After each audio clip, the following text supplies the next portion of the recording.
আব্দুর রশিদ আল জুবরানি রহমতুল্লাহ হইতে বর্ণিত আছে, তিনি বলেন, আবদুল্লাহ ইবনে আস রাদিয়াল্লাহু তাআলা আনহুর কাছে এসে আমি তাকে বললাম, আপনি রাসূল সাল্লাল্লাহু আলাইহি সাল্লামের কাছে যাহা কিছু শুনেছেন তা হইতে আমাদের কিছু বর্ণনা করুন।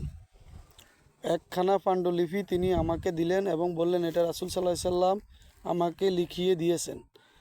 আবু রাশিদ বলেন, তাতে আমি দৃষ্টি নিক্ষেপ করে দেখলাম, তাতে লেখা আছে, আবু বকর সিদ্দিক রাদিয়াল্লাহু তাআলা আনহু বলেন, হে আল্লাহ রাসূল, এমন কিছু দোয়া আমাকে শিখিয়ে দিন যা আমি সকাল বিকাল উপনীত বা পড়তে পারি।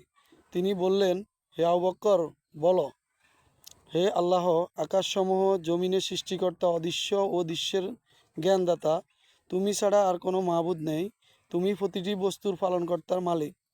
আমি তোমার কাছে আশ্রয় প্রার্থনা করি এবং নিজের অন্তরের অনিষ্ট হইতে এবং শয়তানের ক্ষতি ও তার সেরেকি হইতে, এবং আমি আমার নিজের জন্য ক্ষতিকর কিছু ও লাভ করা হইতে কিংবা উক্ত অনিষ্টকর জিনিস কোনো মুসলমানের কাছে টেনে নিয়ে যাওয়া হইতে। হাদিসটি তিরমিজিতে 3529 নম্বরে রয়েছে।